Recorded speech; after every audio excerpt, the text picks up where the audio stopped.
Hey guys, and welcome to Relationship Chronicles. Today we have a cheating revenge story from one of my subscribers that I will walk you through with, and afterwards, I'll give my opinion and advice to this subscriber on how to deal with this situation. Here we go. Discovered my wife's now acts affair the day she was admitted into hospital. Now years later, she can't accept my engagement to my fiancé advice. If ever there was a prize for the most horrible way to learn of your significant other's affair, I would probably win it and be in its Hall of Fame. Like so many people in this sub, I suddenly found myself as a member of a club that nobody ever wants to be part of. I will never forget the sound of my ex-sister-in-law's voice as she kept saying, "I'm sorry. I'm sorry," over and over on the phone while I drove home from a week-long business trip. I was confused and had absolutely no idea what she meant. But only after I managed to calm her down somewhat did she inform me that my wife was in hospital and that I needed to hurry home. My mind went into overdrive as I tried to get more information, as well as not crash, while I began speeding to get there faster. The only thing she told me is that it was an assault and cut the call and wouldn't answer when I tried to call her again. A bit of background. My accent, I met in our mid-20s. It was through a mutual friend at a barbecue. At first, she seemed almost too good to be true. Not only was she incredibly beautiful, but she was also shy and introverted. It took a while for us to officially date, but once it happened, I was over the moon.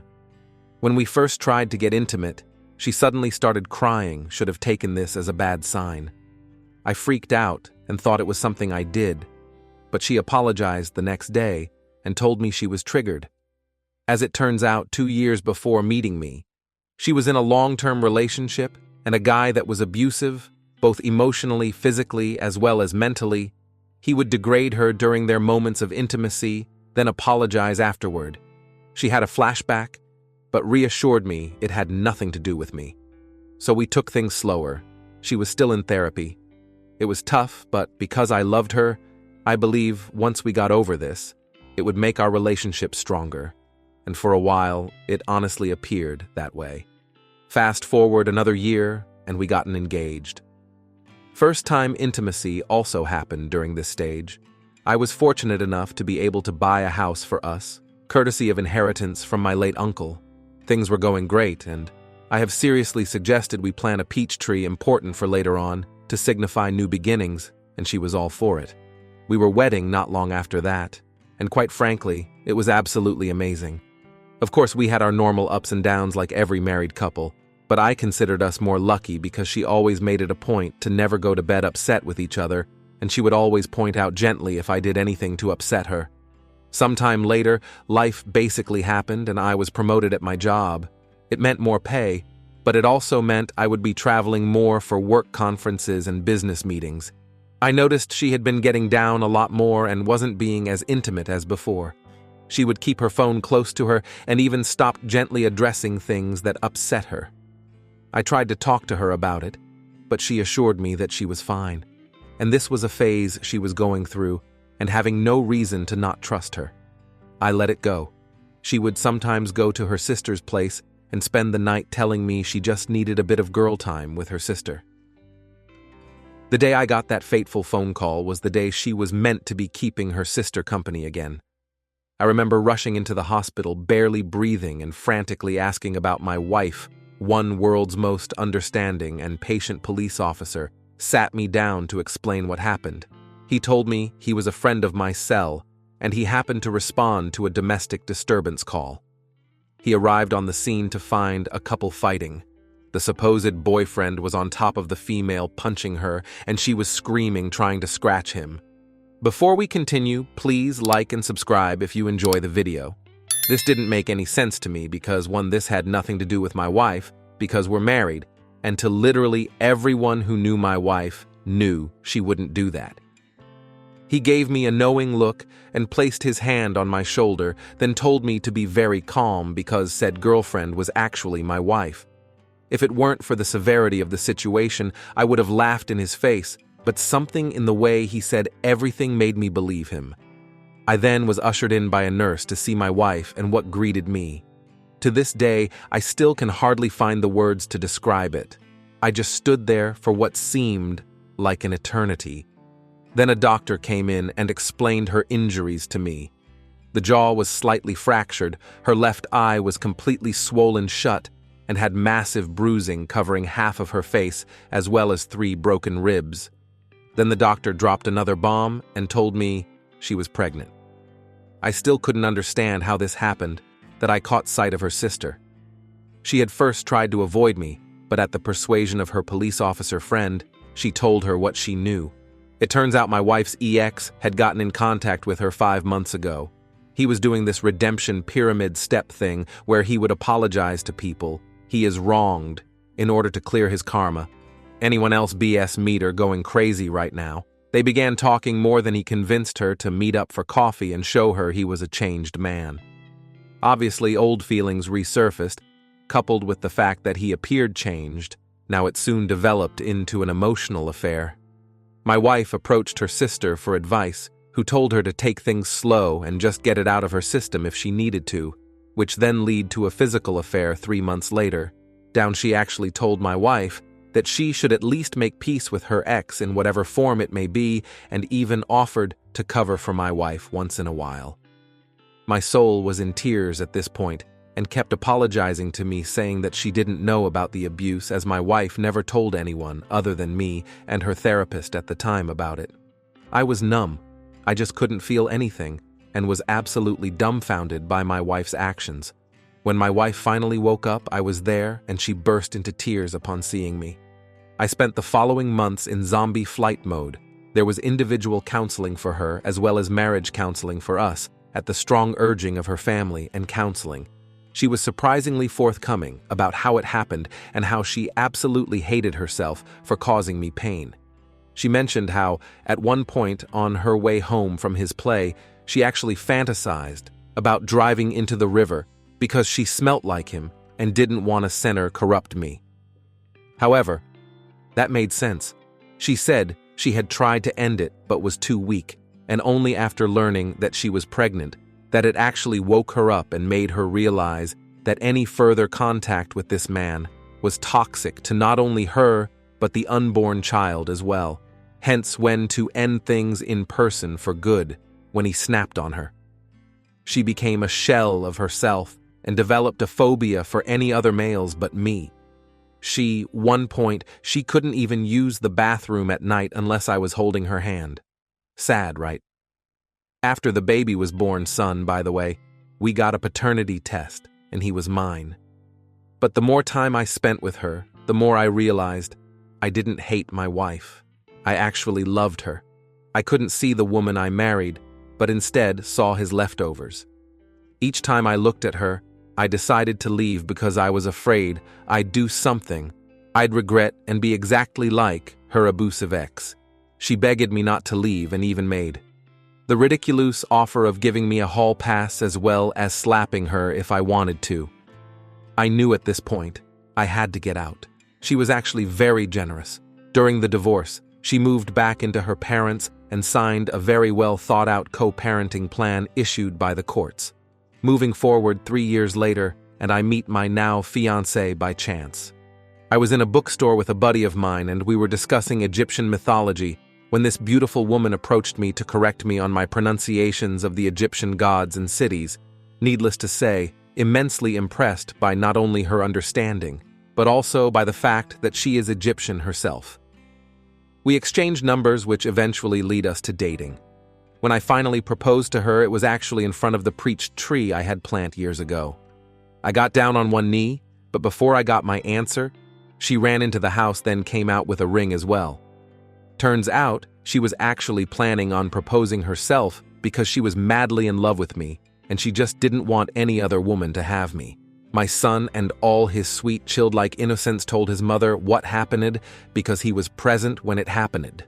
My ex literally showed up that night in the rain yelling about how could I propose to her, my fiancée, in front of our tree, and that this isn't the end of us.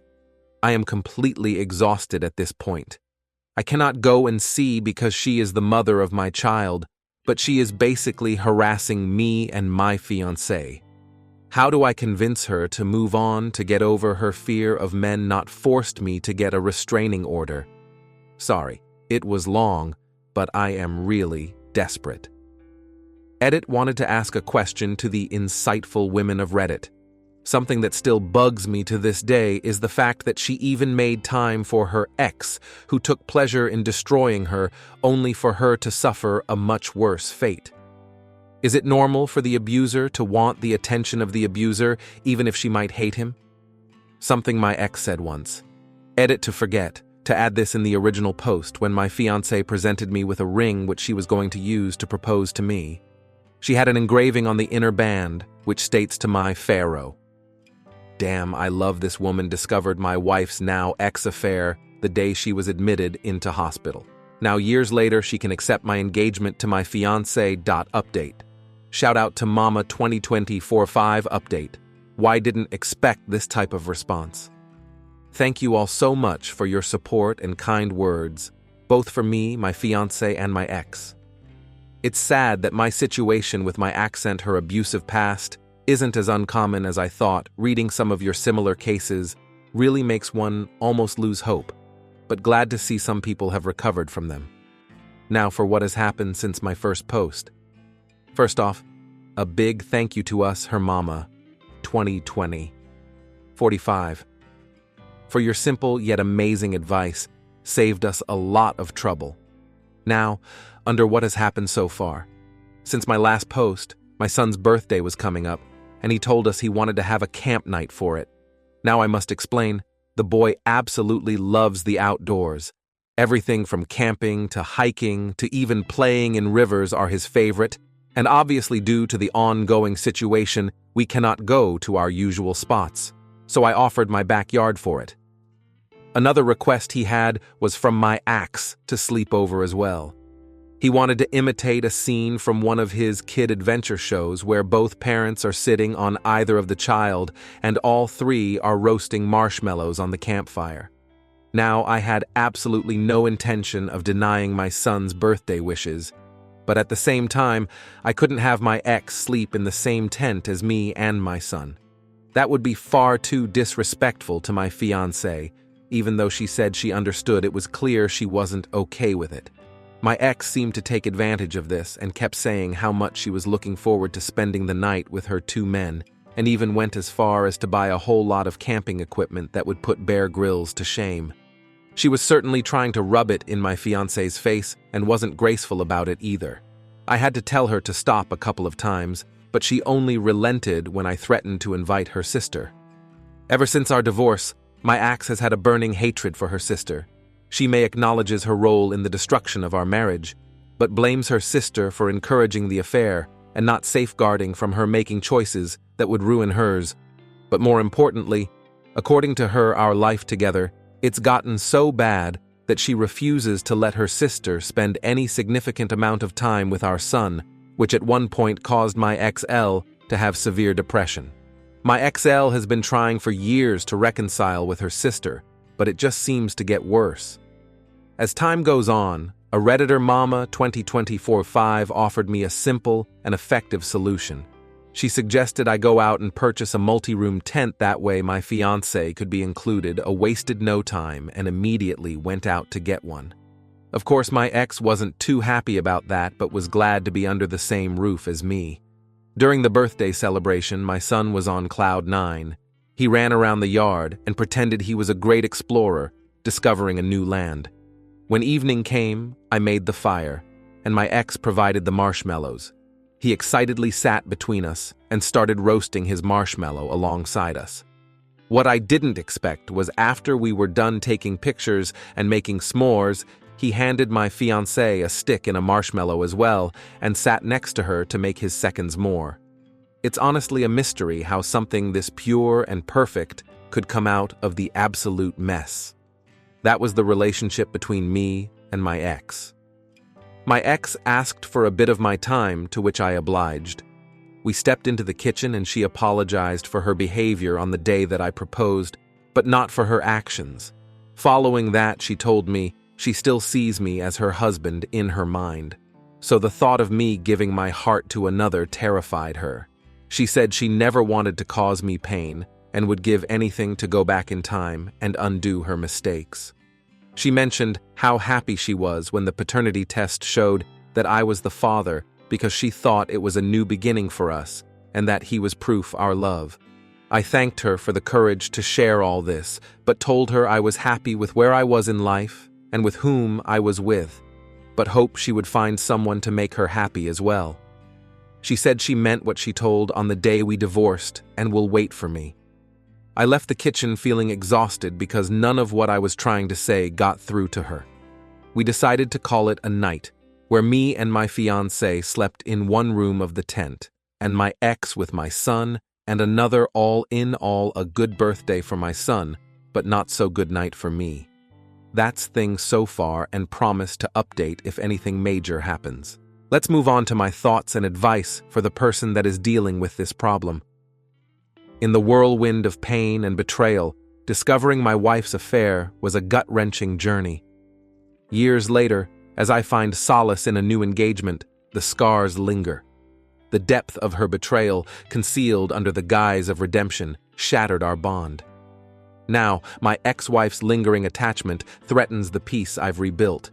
My current fiancé, an unexpected blessing, faces unwarranted harassment. Desperation looms as I seek a path to convince my ex-wife to move on or resort to legal measures. Life's complexities unfold, and I grapple with the aftermath of a love that once defined me. I wish you the best of luck moving forward. Thank you all for taking the time to listen to today's stories. If you enjoyed listening, please feel free to like and subscribe if you haven't already. Also, comment below with your thoughts on what happened. Take care.